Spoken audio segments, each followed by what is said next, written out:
Hello students, today we are going to learn a very beautiful lesson 4.5, the last lesson, which is also the last lesson of 9th class of your. See, this chapter is written by Alphonse Daudet. He wrote his experience. It's a very heart-touching story. See, I started for school very late that morning and was in a great dread. The writer, it means Alphonse Daudet, said that he started school very late. उनको बहुत late हो गया on that morning. It means जिस story को उन्होंने describe किया है उस टाइम का वो बता रहा है when he was a child, जब वो बच्चे थे तो स्कूल जाने में उन्हें बहुत ही लेट हो गया and that day was a great dread it means to fear greatly, बहुत डर भरा दहशत भरा हुआ. What the describing word came for the dread? Great. Dread of a scolding. और किससे भरा हुआ था? डांट से भरा. Scold का ing form, it means present participle form हो गया scolding. Scold में ing present participle. When we say present participle it means ing form, तो it's a ing form, it means present participle of scold. तो he describe that कि that day was a very scolding, बहुत ही डर से दहशत से भरा हुआ था. Specially because M. Hamel had said that he would question us on participles. और वो इसलिए दहशत से भरा हुआ था because M. Hamel, it means that was the name of the teacher. उन्होंने कहा था कि वो क्वेश्चन पूछने वाले पार्टिसिपल्स के ऊपर. तो यहाँ पे क्वेश्चन बनता है कि why the writers या why did writers start the morning in a great dread of a scolding? Because M. Hamel had said that he would question them on a participles. क्योंकि उस दिन जो था M. Hamel उनसे participles से related questions पूछने वाले थे. And I did not know the first word about them.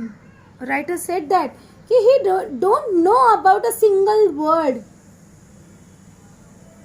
अब यहाँ पे एक क्वेश्चन बनता है, हु इज एम हैमल? ये एम हैमल कौन है? तो M Hamel was a teacher. M Hamel जो है वो टीचर है. Add a question tag of it, I did not know the first word about them.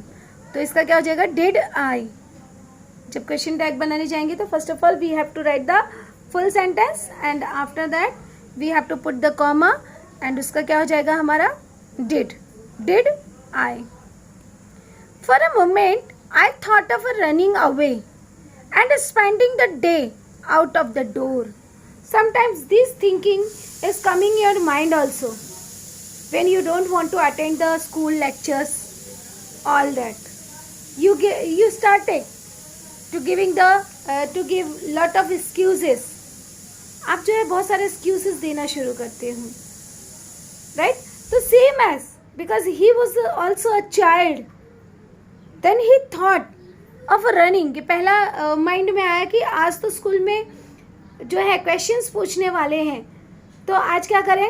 भाग जाएं और कहीं बाहर जाके पूरा समय बिताएं. जैसे जब आपके एग्जाम्स होते हैं, जब आपको कुछ पूछने वाले होते हैं, on that time network issue आता है because now you are studying online, इसलिए आपके नेटवर्क इशू हो जाता है because you don't want to attend the lectures and all that.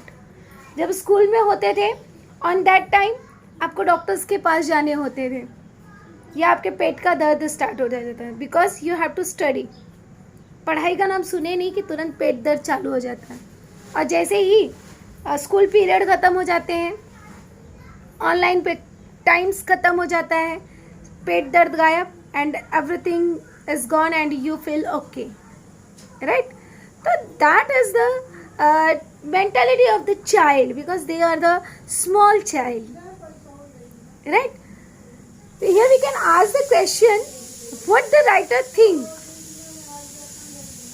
The writer thought of running away from school and spending all the day out of the doors.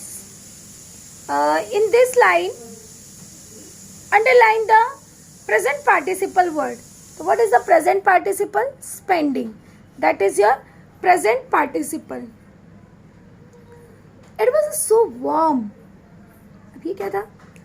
जो मौसम था वो बहुत ही गर्म था. See this line. It was so warm. Add a question tag. तो यहाँ पे क्वेश्चन टैग क्या हो जाएगा हमारा? Was तो है, तो wasn't it. दूसरा बोला जा सकता है कि मेक अ एक्सक्लेमेटरी सेंटेंस. तो अभी यहाँ पे क्या लिखोगे आप? How warm it was, and after that you have to put exclamation mark. तो क्या हो गया? How warm it was exclamation mark. So bright, कि मौसम जो था वो बहुत ही वार्म था, गर्म था, ब्राइट था, उजाला भरा था. The bird were chirping at the edge of the woods. और जो बर्ड्स थे दे वेयर चर्पिंग. चर्पिंग मतलब होता है चहचहाना, कि पक्षी जो थे वो चहचहा रहे थे. अभी यहाँ पे see, identify the tense. Which tense is it? कौन सा टेंस है? See, the birds were chirping. Was were plus verb में ING. It means that is our present continuous tense. The bird were chirping at the edge. Edge मतलब क्षितिज, कि यहाँ पर क्षितिज पर बर्ड्स जो हैं वो चहचहा रहे थे. तो यहाँ पर क्वेश्चन बनता है, where where the birds chirping. Where were the birds chirping? The birds were chirping at the edge of the woods. कि जो birds थे वो चहचहा रहे थे. And in the open field, back of sawmill, the Persian soldiers were drilling.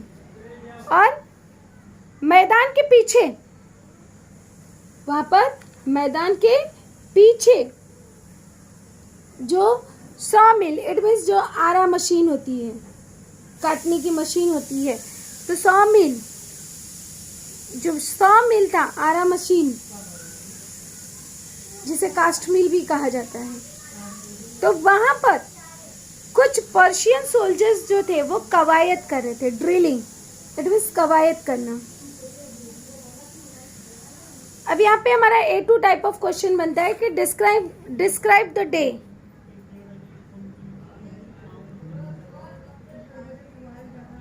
तो describe the day. The day was so warm. Second thing, birds were chirping at the edge of the woods. And next point, in the open field back of the sawmills, the Persian soldiers were drilling. So that was in this way the day was, which the writer described. When I passed the town hall, there was a crowd in front of the bulletin board.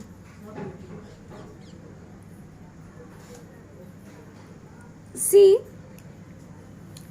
here we can ask the question, what was happened when the writer, when did the writer pass? So when the writer passed the town hall, there was a crowd in front of the bulletin board.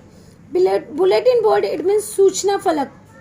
कि सूचना फलक, it means where we write the news board, official statements. इस तरह से भी यहाँ पे आ सकता है कि find out one word for the news board. We get the answer bulletin. कि वहाँ पर बुलेटिन बोर्ड के पास जो था वहाँ पे बहुत ही क्राउड था, भीड़ थी. For the last 2 years, all our bad news and had come from there. He described that कि because न्यूज़ बोर्ड होता ही इसलिए होता है कि हम उस पर जो भी न्यूज़ होती है we wrote on that. The writer described that कि all the bad news had come on there. I thought myself, what can be the matter now? He said that. He was thinking कि अब क्या हुआ? Because all news came on that. See, identify the speech.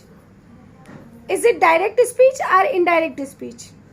तो सी, जब यहाँ पे ये जो है हमारा ये रिपोर्टेड स्पीच हो गया और ये हमारा रिपोर्टिंग वर्ब हो गया और ये हमारा रिपोर्टेड स्पीच हो गया. जब रिपोर्टेड स्पीच हमारा डबल इन्वर्टेड कॉमा में होता है, it means that is our direct speech.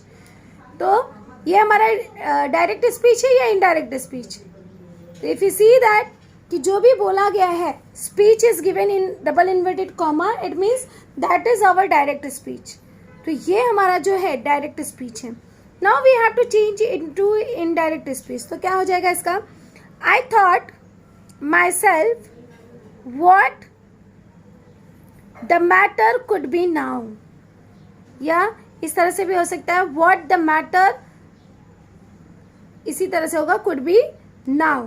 Can का हो जाएगा कुड और ये नाउ हम लास्ट में लिख देंगे. The matter that is your subject.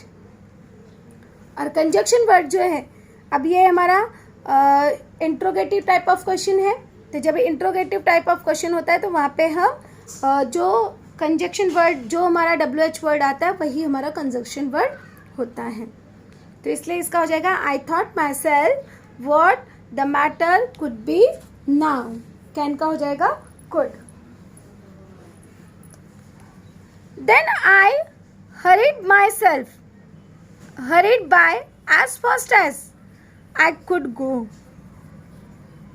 अब राइटर जो है वो जितना फास्ट जा सकता था उतना फास्ट उसने जाने की कोशिश की और वहां पर पहुंचने की कोशिश की. The black Smith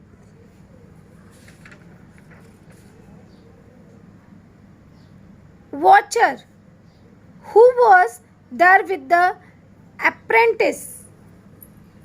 Apprentice, it means यहाँ पे apprentice का मतलब होता है लर्नर, सीखने वाला. जो सीखने वाला होता है उसे कहा जाता है apprentice. तो यहाँ पर जब वो तेज गति से निकला तो उसने वहाँ पे देखा ब्लैक स्मिथ, वॉचर और जो कि उसको सीखने वाले लोग थे. ब्लैक स्मिथ इट मीन्स लोहार. Reading the bulletin called after me, और वो सभी जो है वो सभी उसे पढ़ रहे थे.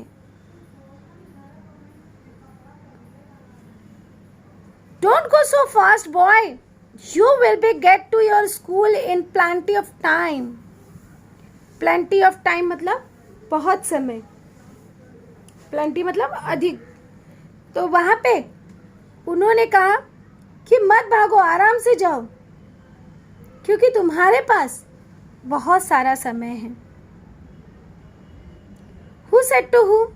Don't go so fast boy, you will go to your school in plenty of time. तो यहाँ पे आएगा reader of the bulletin said to writer. जो लोग बुलेटिन पढ़ रहे थे उन्होंने राइटर से कहा. I thought he was making fun of me and reached M Hamel's little garden all out of breath. अभी उससे ऐसा लगा, राइटर थिंक दैट कि वो लोग उसका मजाक उड़ा रहे हैं. इसलिए राइटर जो है वो तेजी से दौड़ता हुआ एम हैमल के बगीचे में ब्रीथ मतलब सांस लेना, हाँफते हुए, सांस लेते हुए तेजी से वो पहुंचता है, क्योंकि वो लोग उसे कहते हैं कि अभी बहुत समय है। And he was thinking that he was going to late, वो जो है लेट हो चुका है।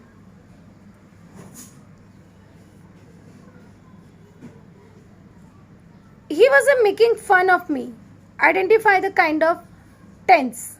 Which kind of tense is it? See, was where plus verb में ing. It means that is our past continuous. Add a question tag of it. He was making fun of me. इसका question tag क्या बनेगा हमारा? Wasn't he.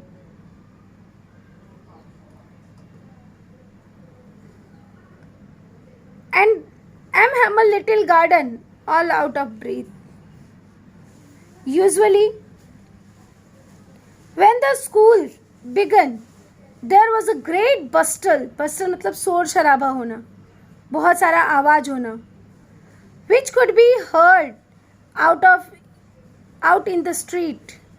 The opening and the closing of the desk lesson repeated in a unison. Unison, it means chorus में, एक साथ में. It's called the unison, very loud. And the teacher's great rule rapping, मतलब थपथपाना on the table. But now it was all still. लेकिन अभी ये सब चीजें स्थिर थी.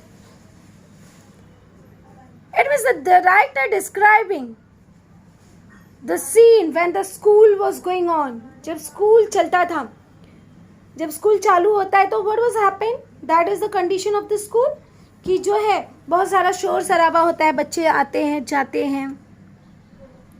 जब बच्चे पढ़ाई करते रहते हैं तो उनकी आवाज़ें सुनाई देती हैं.